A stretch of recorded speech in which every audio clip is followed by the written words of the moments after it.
பேசும்போது மொழியேதம்மா பிறர் காதில் கேட்பதற்கும் வழியேதம்மா ஒரு ஜோடி சேர்ந்து செல்லும் பயணங்கள்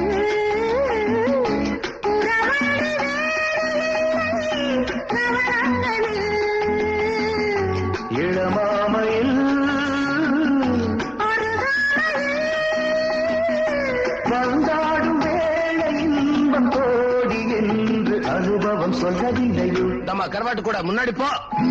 என் மன்னவன் காதலன் என்னை பார்த்ததும் ஓராய